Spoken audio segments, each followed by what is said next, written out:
Hello and welcome to the AES build for 2024. So here's your circuit board. So if you're working in the lab, you have these circuit board holders that really help with the build process. So first thing we're going to do is clamp this in. So I want to put it in ideally so that I'm not blocking any of the components I need to work on. So if I put it all the way up here, that'll work. And then loosen this bolt down here, slide it on. And what I like to do is push it on until this spring is about halfway compressed. And then tighten that up. And then that gives me the ability to flip it around as I need to work on both sides. These two smaller circuit boards are going to be broken off at some point, but there's no reason to do that yet. Right now it helps hold this larger one in place by keeping this one here. If this one gets in your way, you could break it off, but it shouldn't be a problem. If you need to, if you want to put it more in the middle and then just move it when you need to get to these components, that's fine. You can tighten up these top parts. I tend to leave it like this. It lets me move it as much as I want. I've got a little bit tightened just so it doesn't bounce around too much. So I'm going to start with the resistors right off of my step one list. The first ones are R1, 2, 3, and 4, which are all 10 ohm resistors. So in my bag of 10 ohm resistors, got my first one. Find R1 over here. Put it in, and I'm going to put all four of these in at the same time and then solder them. So there's R1.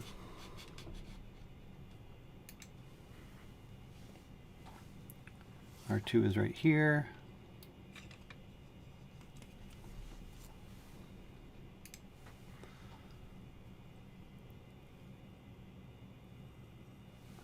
R3 is here.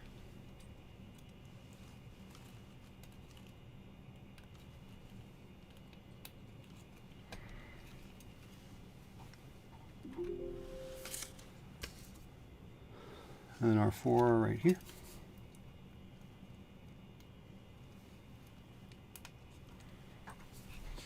Now for resistors on double-sided boards like this, I prefer to solder from the top. So I'm going to zoom in so you can get a better view of my soldering.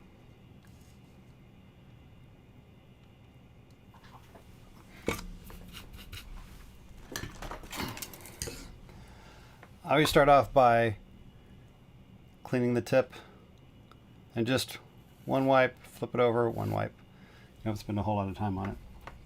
The more you touch it to either the sponge or the metal wool that you'll be cleaning it with, the more it's going to cool off. So you don't want to spend too much time on it. Just one wipe on each side. I'll start over here with R1. So the process is put the iron on the board and the component lead. Give it a second. Touch it with solder. Leave the iron on for a second. Take it off.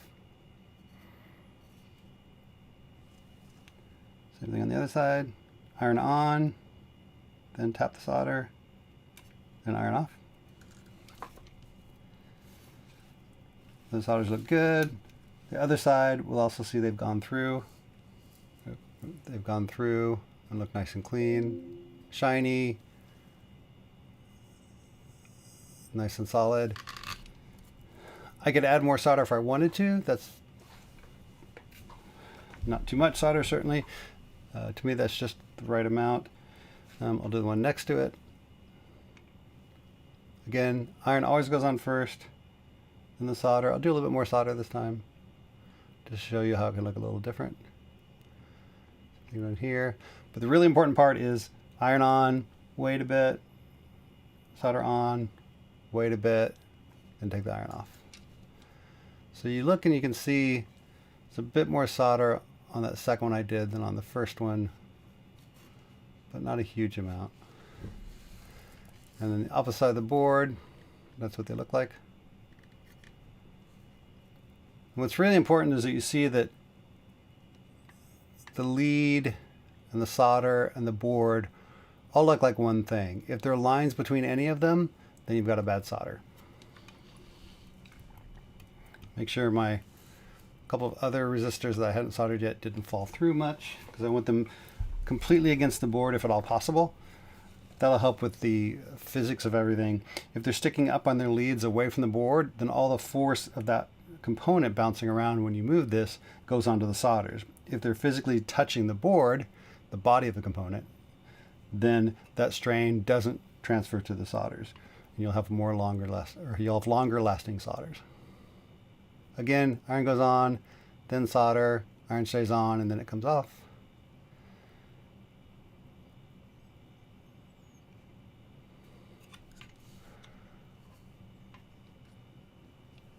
Give you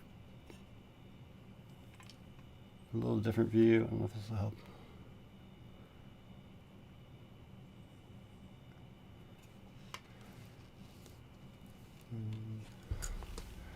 See if it can focus a little bit better.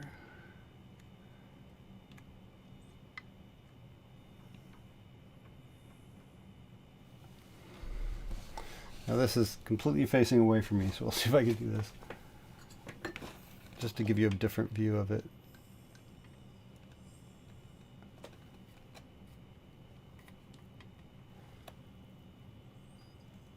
I'm trying to do this entirely on the camera, so it's pretty difficult.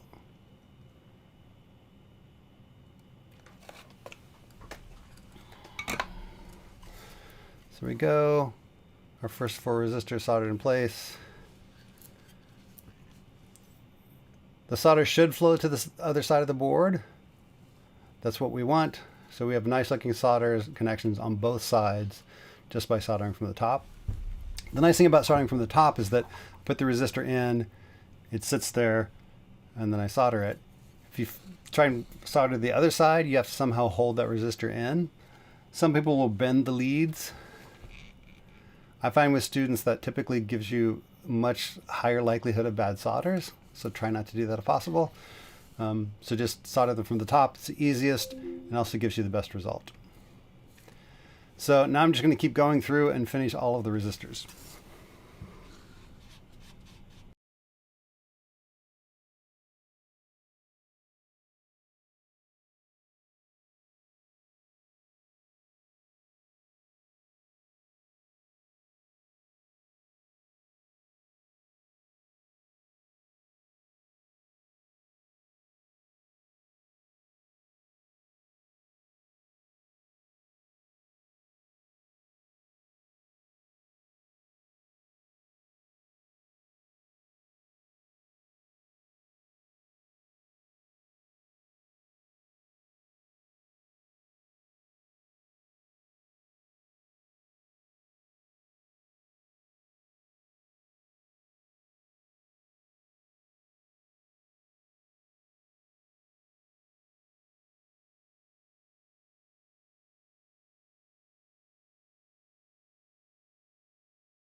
Now we're going to move on to the integrated circuits. There are 5 of them on the board. 2 of them are these larger 14-pin, and then there are 3 of these 8-pin. We're going to use sockets, so we can take the integrated circuits in and out easier and help with some troubleshooting. The ones we have these little bent pins, which are nice, because that means that you can put them in the circuit board and they won't fall out while you're soldering them. One end of the IC socket has a little notch in it, and the symbol on the circuit board also has a little spot that shows you where the notch should be. That ensures that the IC will go in correctly at the end. So just push them into the holes and give it a little bit of force, and they lock in place. This other big one, again, there's the little notch. There's the symbol on the board.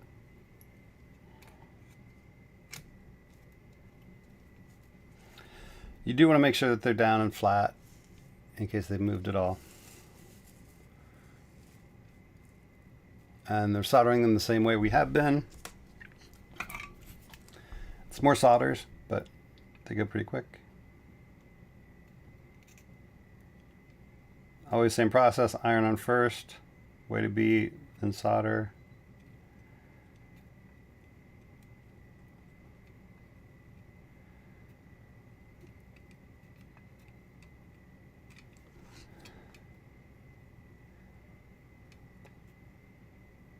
If it looks like my solders are going a lot quicker than yours are, I've been doing this pretty much every day for a couple decades, so I've had lots of practice. Take your time and get the solders really clean and pretty. They'll make a huge difference.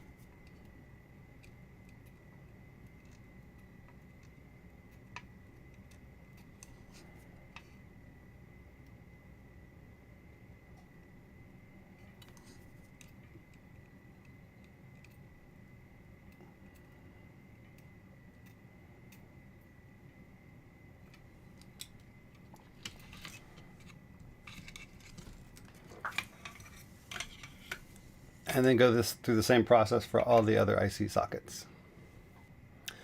Now we want to move on to the diodes. So there are 2 diodes on top of the board up here, D3 and D4. The other 2 are on the bottom of the board, D1 and D2. I'll do the ones on top first. Whichever order you want to do is fine. So the diodes on the circuit board, there's a line on one side of the symbol. On the diode itself also, there's a silver line on one end. So line those up. With the resistors, it does not matter which direction you put them in. With the diodes and some of the capacitors, it does.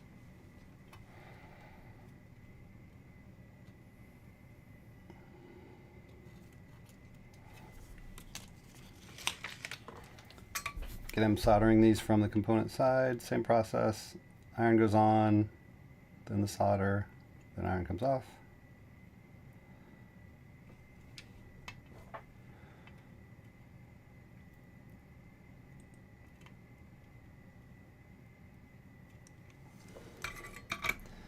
Then I'll flip it over,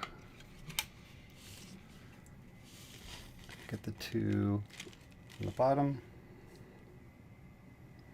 Again, lining up the line on the component with the line on the board.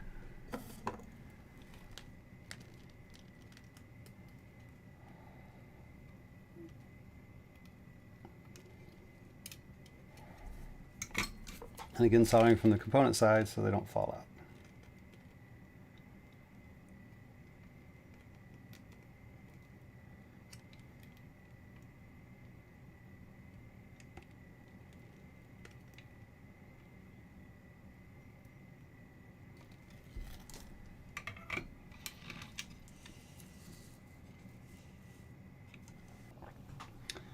So now we're on to our capacitors.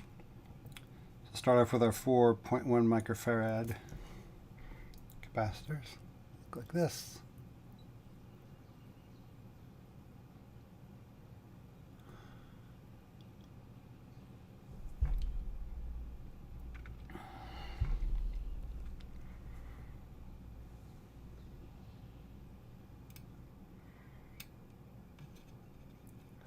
Now these, if you put them in so they're just a little bit off the board, like that.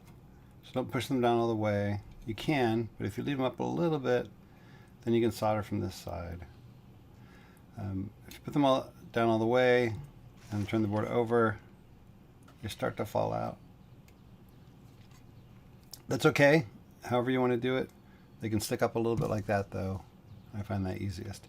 And then I'll solder this now. So unlike the resistors, for this capacitor at least, I'm going to solder it each one as I put them in so they don't fall out. And I like to do most of the capacitors that way. There's C1, C2,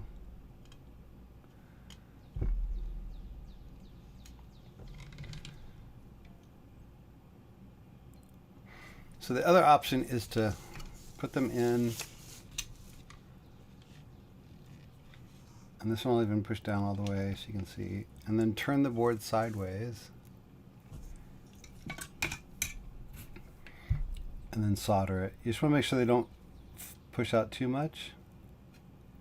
So I soldered one side. Make sure the cap is where I want it.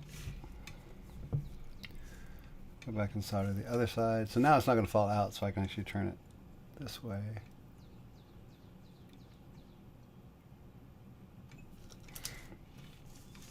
So whichever you find easier, either of those options will work. I'll do 3 and 4.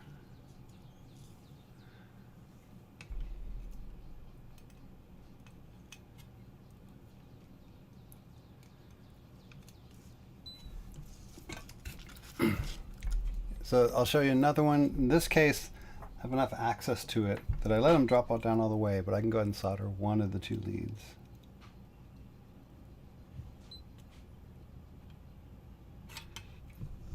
Solder one lead just to hold it in place.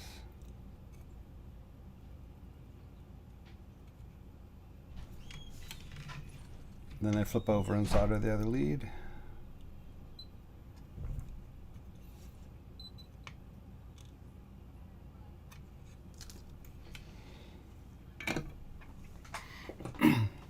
I'll go ahead and cut those leads now.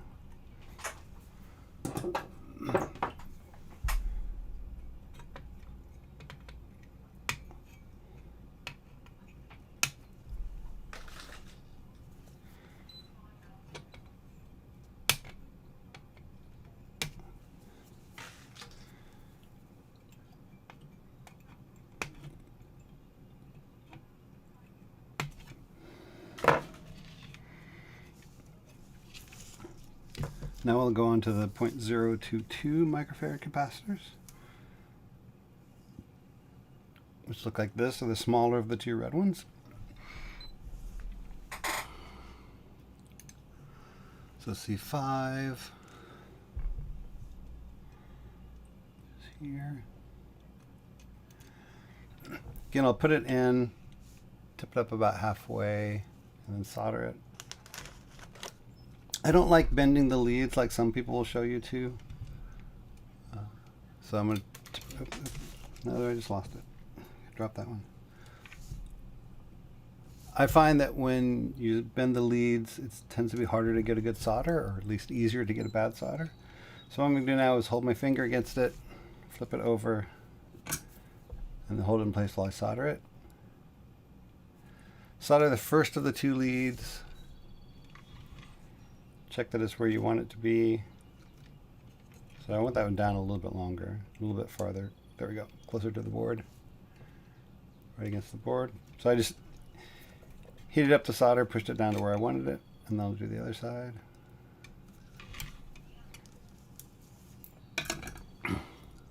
C5 and then C6, just over here.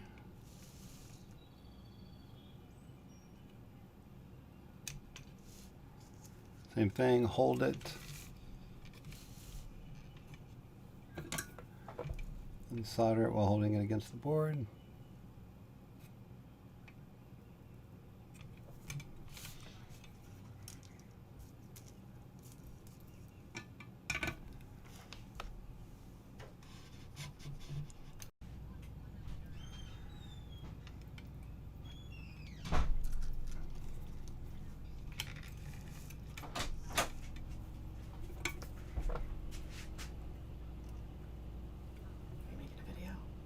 Yeah, but you can talk.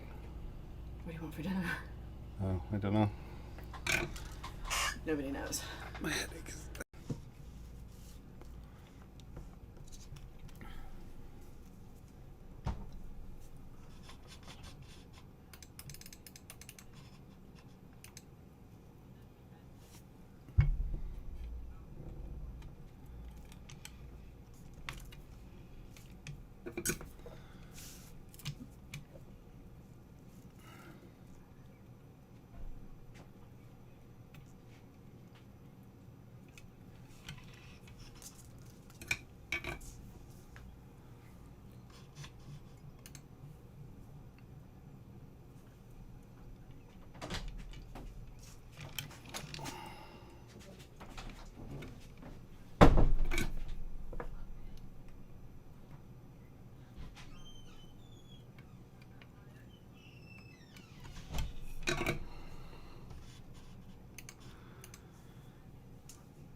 When you get to the electrolytic capacitors, or any of them that are in these tape pieces, I usually just pull them off. Pull them out like that. And this is C8. Right here, the long lead is the positive. The shorter lead also usually has the stripe on it.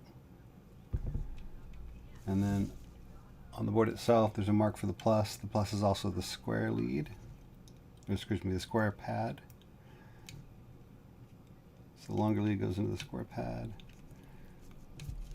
Push it all the way down. You want this to be completely against the board. That's really important on these. Same thing, I'm going to hold it with my finger. Solder at least one of the two leads.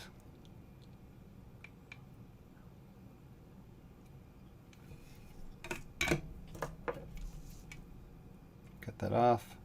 Again, put the cutters against. Let it fall down to the board. That's where you want to cut.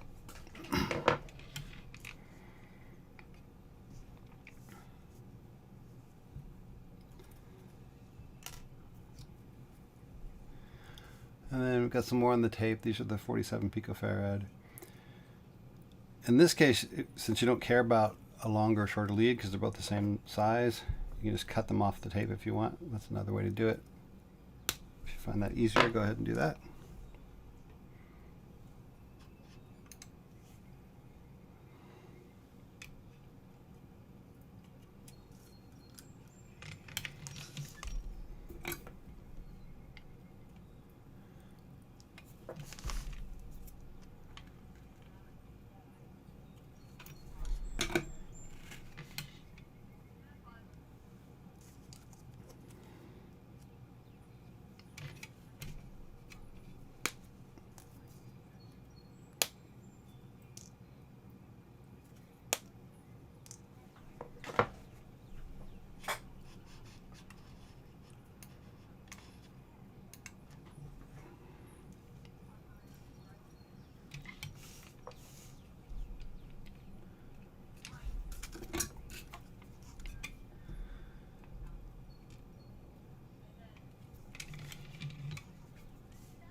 Now onto the transistors.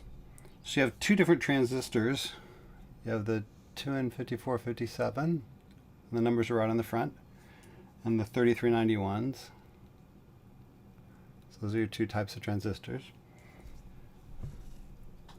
So we'll start with Q1, which is a 2N5457.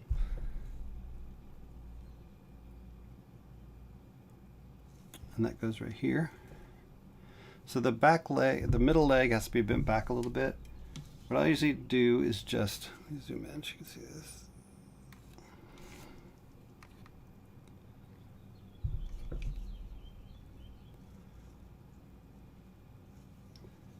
So I'll just put one leg in and the second leg, so bend back and then squeeze it forward to the front one.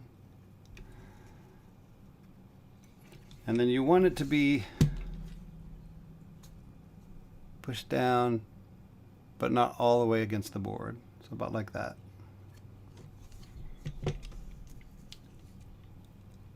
And then the other one goes into Q14.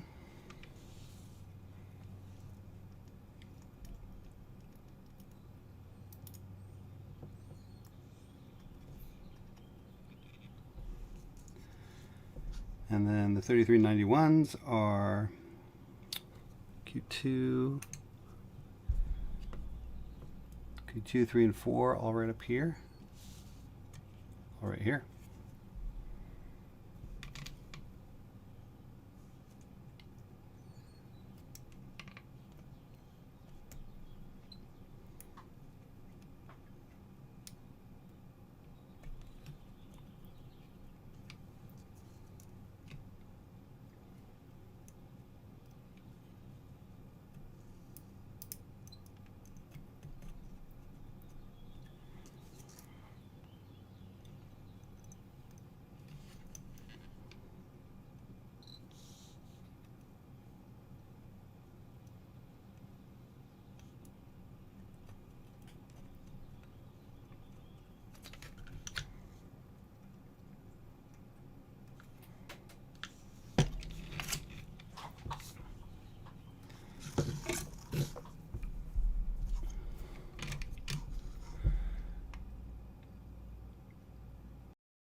So we're getting close to finishing up now.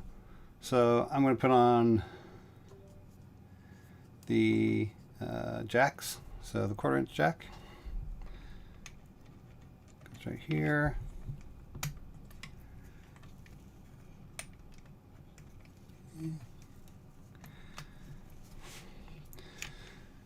So none of those you need to hold in place while you do the first solder. Do one of the middle ones. And then just check it. Make sure it's completely against the board, right where you want it to be before you do the others.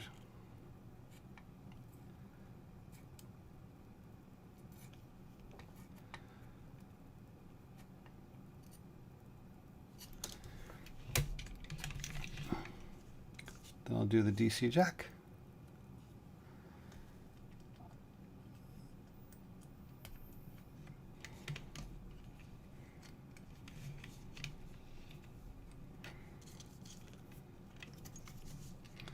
Again, hold it in place.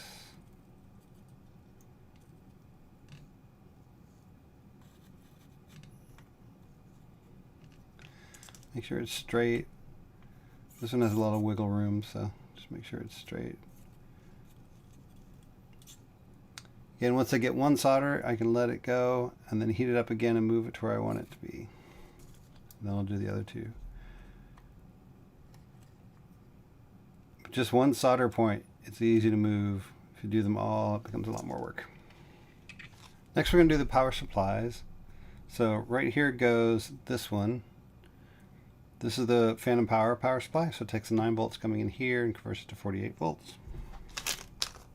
For this, you will need to cut this. Just take your cutters. There are little notches here.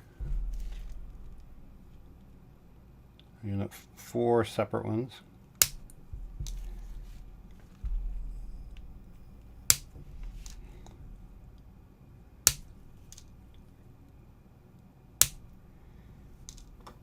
we'll be using the rest of that, so don't throw it away. Set these down in here.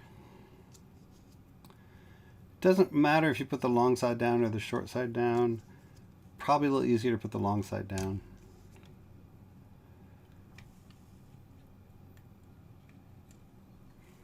And then put this on top of it. So we've got in plus, out plus, line those up.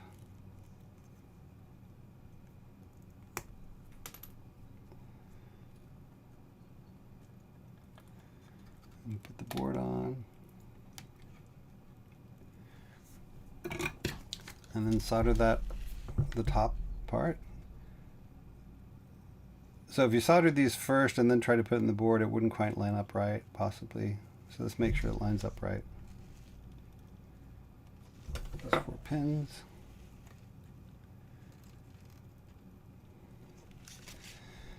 And then we're going to turn it over. So you have to hold it in place again like we've been doing.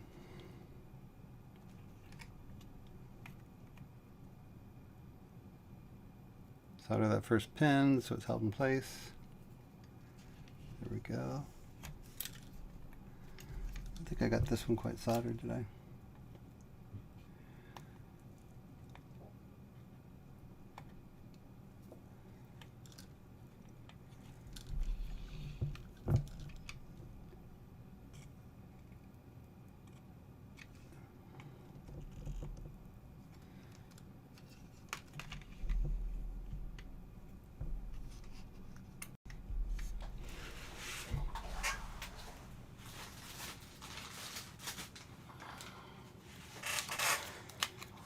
And then got the other one, looks like this.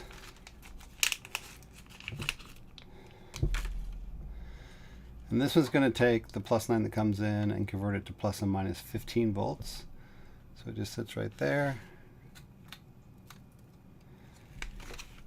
And I'm going to solder one of these pins from the top to hold it in place.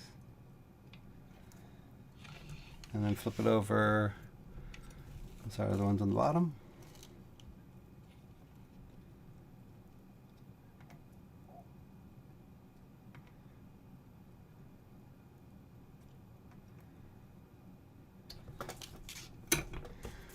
Cut those off.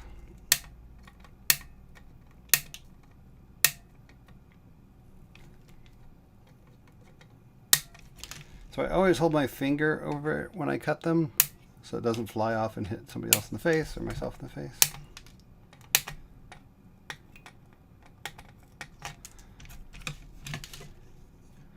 Go ahead and cut these transistor pins that I didn't get before.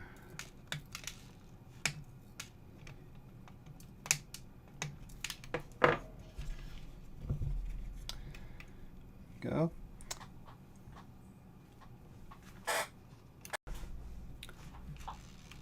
Next I'm going to do my tremor potentiometer. This sets the Q bias of the FET that does the compression. It goes right here. So on the potentiometer itself, there's a side that has some little bumps sticking out on there. Also on the circuit board, the symbol shows that as well. So make sure those are lined up.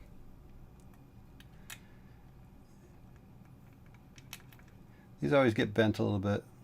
Just straighten out the pins.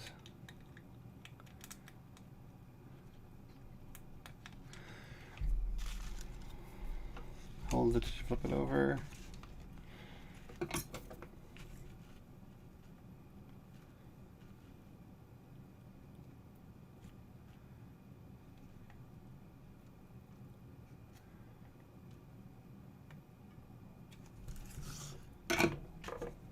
Go.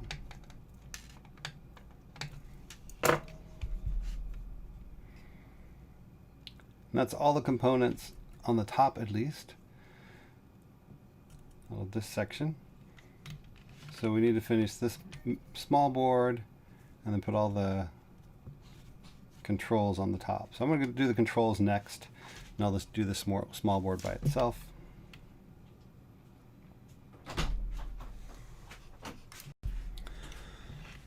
So now we'll go to the other side of the board, and start doing the potentiometers. So we'll start with VR1, which is a 10K rev log. So this is your gain control. So all the potentiometers have labels on them. So this one says B1M, so that's a linear 1 megohm. We're looking for a C10K. There it is, that's C10K. That is the reverse log potentiometer. Now, when you put them in, go ahead and take the nut,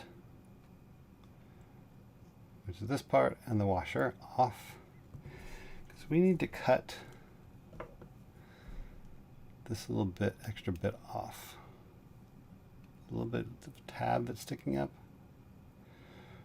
I'm going to cut that off.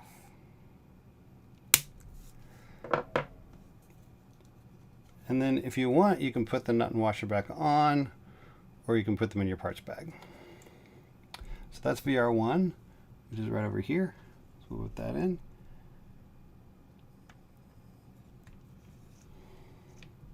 Push it down into place. It should push with a little bit of force. And I'm just going to leave it sitting on top. Make sure that it's really flat. This is really important because it won't quite go together if you don't get it all the way in. So the two holes on the sides, those go in pretty tight to hold it in place. So make sure it's down all the way. Check it really close. Make sure it's sitting flat. There are legs on both sides. Make sure those are flat against the board. And then that's something we can solder from the top.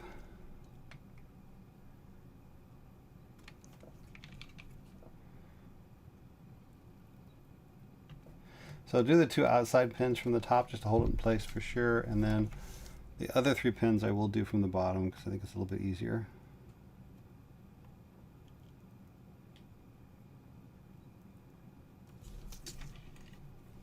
And then VR2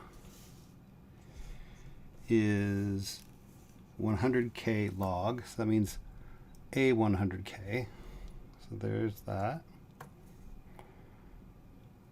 Same thing, take the washer and the nut off. If you want to, you can just loosen them a bit, enough to get in with your cutters and cut that extra piece off. Again, put it in place.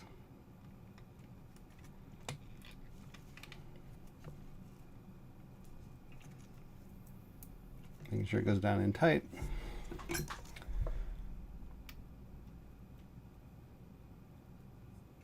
So the sides from the top.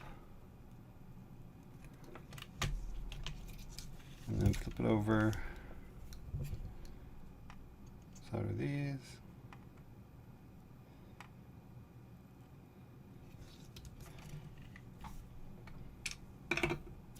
VR3, 10K log. So that's the A10K. I just had it in my hand. It's that one.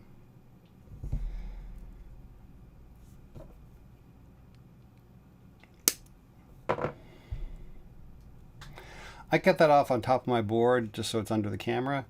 I would recommend not doing that because then you might have a piece of metal sitting on your board that could cause a problem later.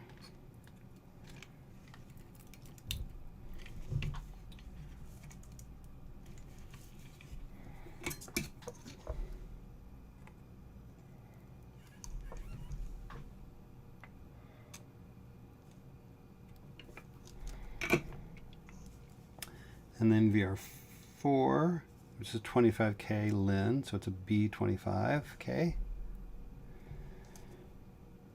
That's VR4, which is right here.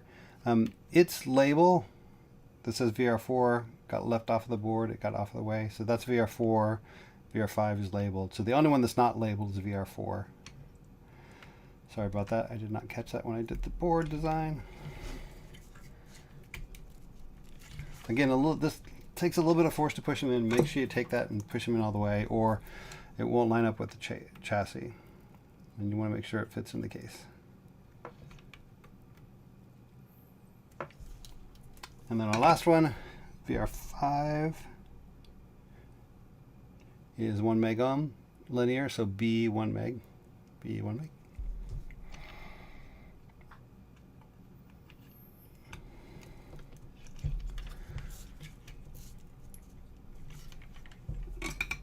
And I forgot to cut that one, so I'll take it back out. You can cut it once they're soldered, but it's a lot easier to do now.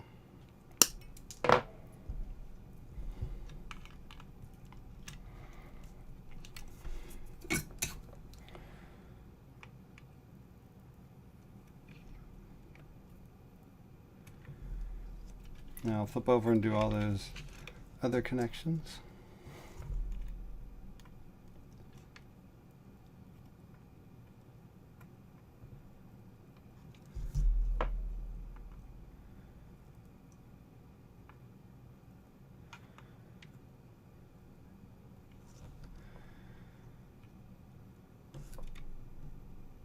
That one.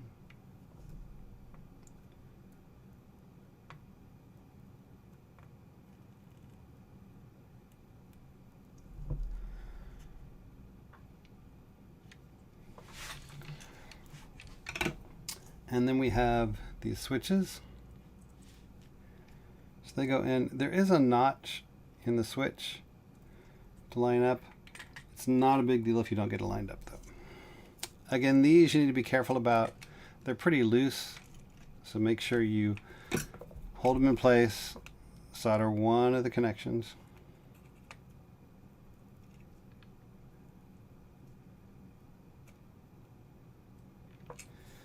Check and make sure it's straight.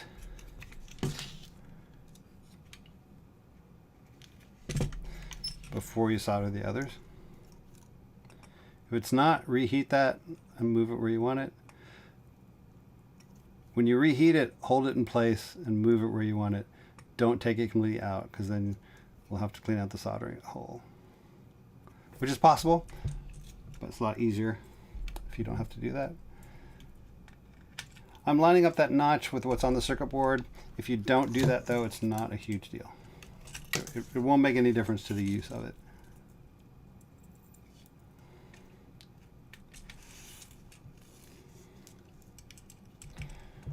Your switch will still do exactly what you want it to do.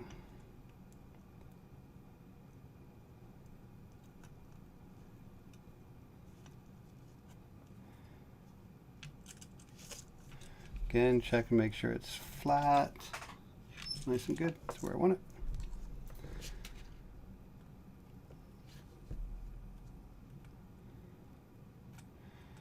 These switches have big pieces of metal for leads, so they'll take a little bit more time maybe to get a good solder.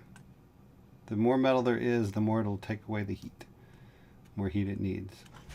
Just be aware of that. There you go. I'm going to go ahead and put this nut and washer back on the one that I took it off of.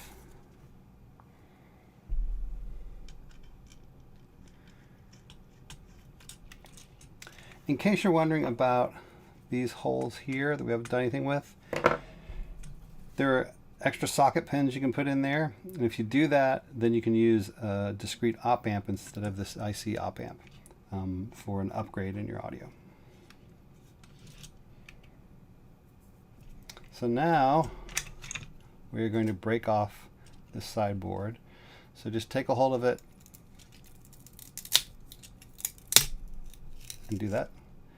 If you're really worried about it, you could take your cutters and cut this part here before I break it off. That would make it break a little easier. I do want to go ahead and cut the excess off now. But you'll hear a breaking sound. It's supposed to do that. It is designed to break where it breaks. So it's okay to do that. And on this board, we need to put in the transformer and the XLR.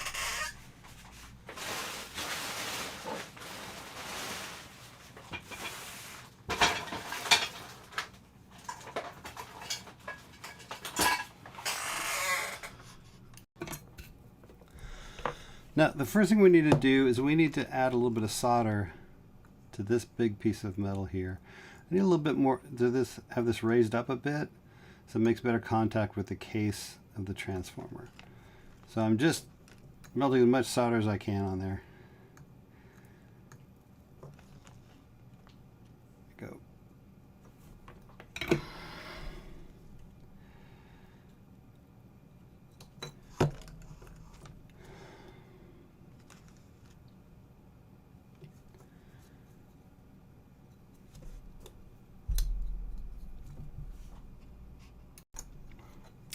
And then I just want to put the transformer in. Let me zoom in a little bit. So on the board, there's a dot, a little circle there. There's also one on the transformer. So just line those up. That tells you how to put it in. And then sometimes you have to wiggle a little bit. And then set it down so the transformer is down on the table. And it's really important that you make good contact between the bottom of your transformer, this metal, and this metal, the solder that we added, because that gets you good shielding on this transformer. So I want to push down as I solder my first pin, and then while I still got the iron on, it's still hot, I'm pushing down really hard to make sure it makes good connection. What I'm going to do is go ahead and solder the others.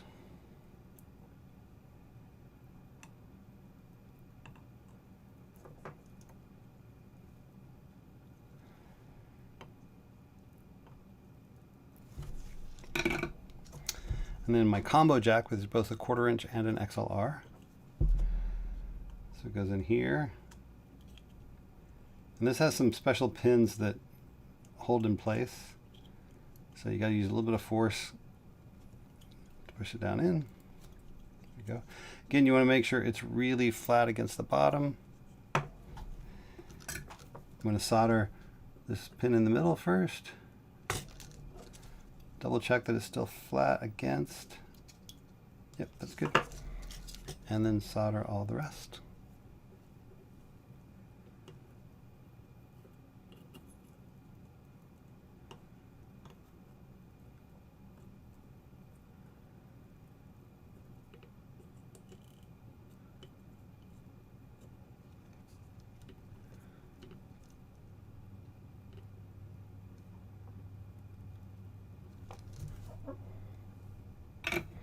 There we go. And that means this little board is done.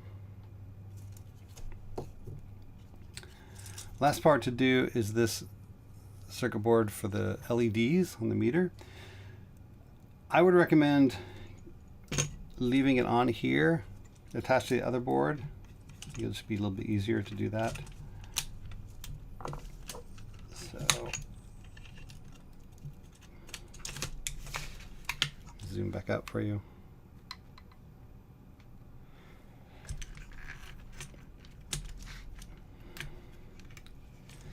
And then next thing we'll be working on is this part for these LEDs. Now we're on to our last components, these diodes. So the diodes have two different length leads. The long lead is the anode, which is the positive. Short lead is the cathode, which is the negative. On the board, the long lead, the anode, goes into the square pad, and then the short lead goes into the round pad. So start by putting these first 5 in.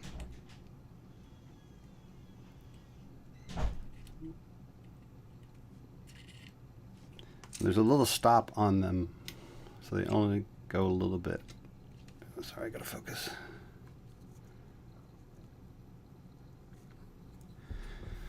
So when you put them in, there are little bumps of metal on them, right about there. And that's where they stop. That's where you want them to be.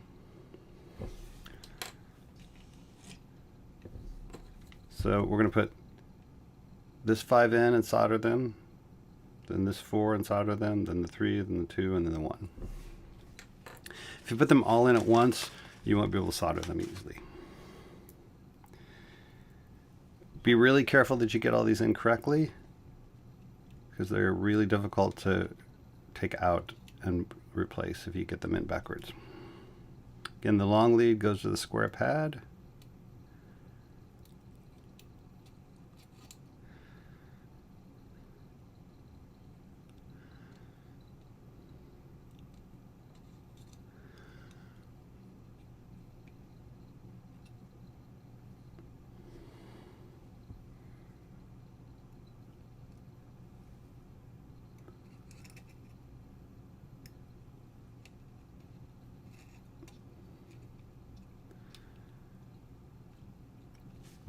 And then when you solder them, you want to make sure that they are all sitting flat and all the way down against those bumps. Also make sure they're all straight.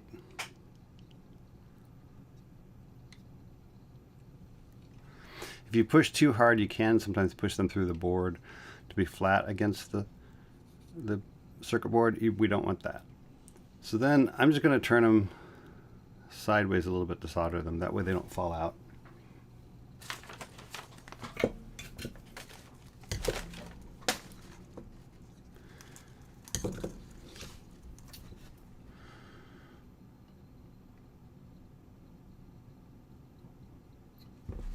Same process of soldering.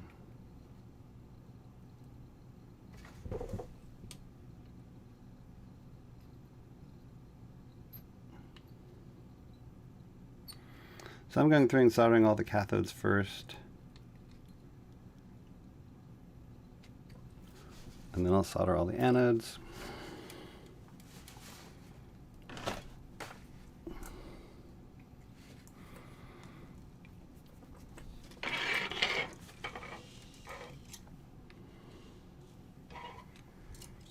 Couldn't quite get to them from where I was.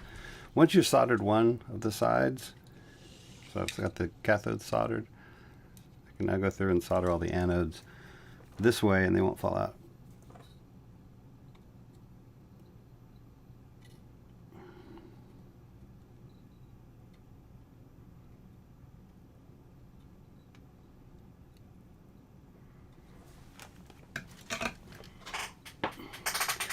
Then I'm going to trim these leads. Again, the cutters go down against one side, drop it until it stops. That's where I want to cut. That lets me cut everything I need taken off, but not into the actual solder itself.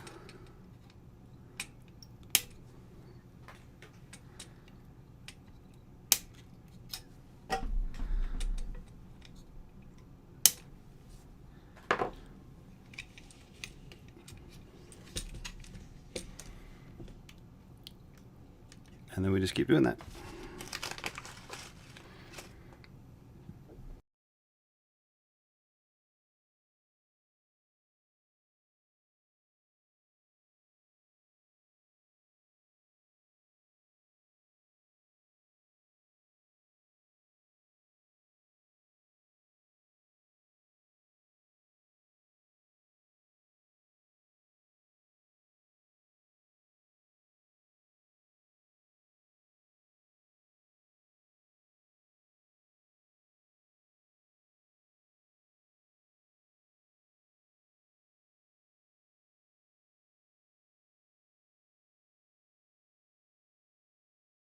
Go ahead and snap the LED circuit board off like you did the other one.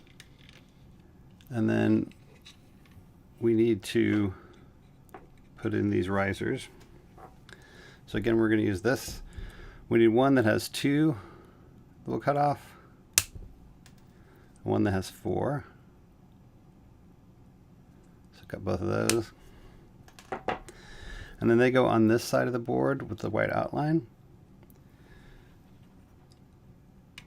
So this you need to be really cautious that they are really straight and flat. So like we've done before, I'm going to solder one of the leads.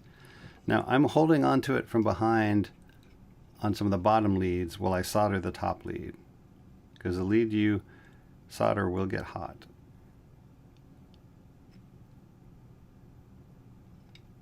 And there I let go too soon, and it came through. So it fell back out. So I got to put it back in. Now there's some melted solder in that first hole, so I can't get it back in there. So I'm just hold it with my fingernail and heat that solder back up, and then it'll come through.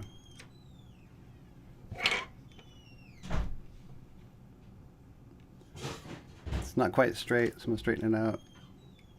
I'm gonna heat it up, straighten it out to where I want it, hold it in place. If you want to use a pair of pliers, you can. It does get a little bit hot. That looks good though. Yeah, that's good. So now I can solder the other three.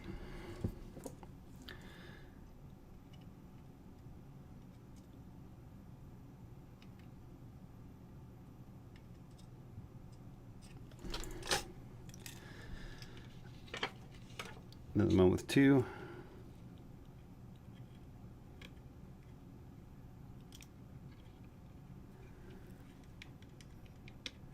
Same process.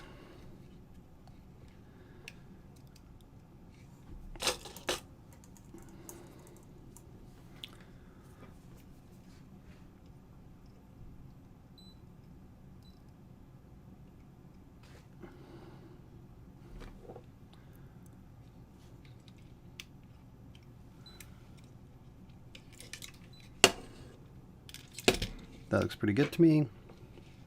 So I'll solder the other one.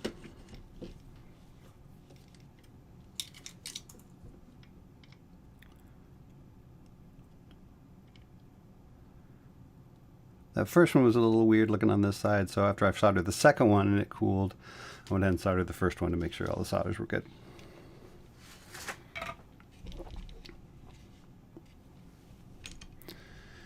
If you end up leaving your nuts and washers on the switches and potentiometers, go ahead and take all of those off now. And then also take that LED board you built, and there are two spots for those two headers you put in. Go ahead and put those in there. Might have to wiggle it a little bit to get them in and push it down all the way. You've also got this longer set of header pins. There are 4. These are for the input transformer and jack. They go right here. So again, they go on the side with the white outline. Same process. Hold them in place. Solder one of them.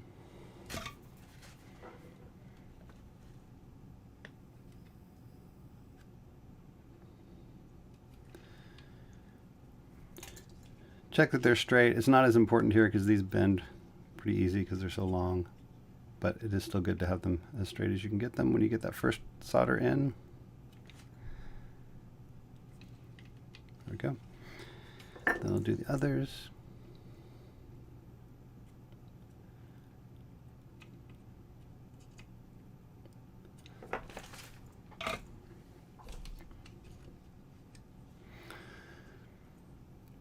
And take your LED board, goes here.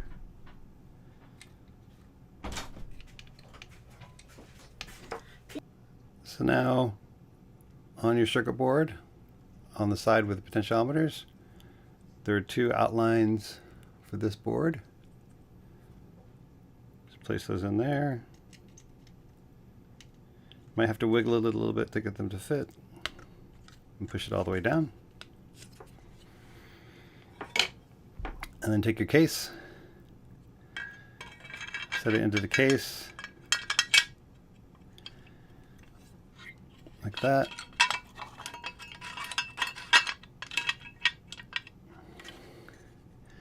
And then once the connectors on this end get to their holes, push the whole board toward them, like that. And then you have to wiggle a little bit the 2 sets of pins for your LED board until those LEDs fit through the holes.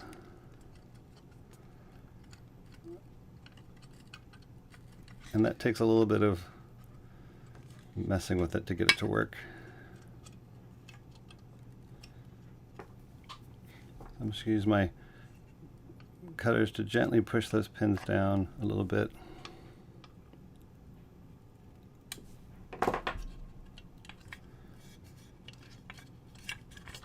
Looking at them and seeing how they line up, trying to get them to line up well. There we go. There we go. Once they fit in, then you've got that in place. Go ahead and put a nut and washer on this middle compression control. Just hold it in place for now. Just finger tighten it. It doesn't really have to be hugely tight. We just want it to not fall out. And then take your transformer board. So it goes in the XLR through the mounting hole, and then line up the header pins. And then that's what it looks like when you're done. So then you just need to put the rest of the 1/4 inch connector on. So this is a little washer, and there's the outside nut piece. Put those together. The angled part of the washer is on the outside. Just put that in. Finger tightening is usually okay, but if you want to use a pair of pliers lightly on it, that's okay. Don't make it horribly tight. And you got these little screws to go in the XLR.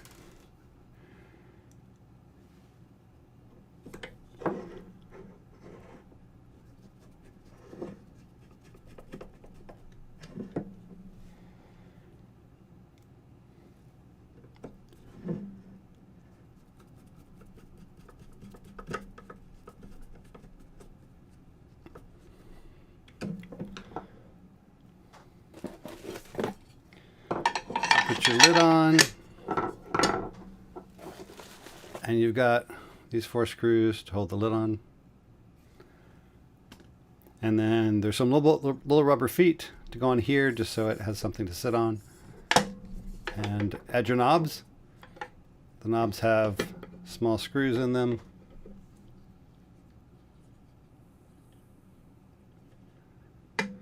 Put those on, tighten them down. Make sure they go minimum and maximum with the line where you want it. And you can decide this wherever you want. I put it opposite sides of the writing at the bottom, but however you want to do it is fine. There's an alignment process still to do before you can completely put the back on that we'll go through in a separate video.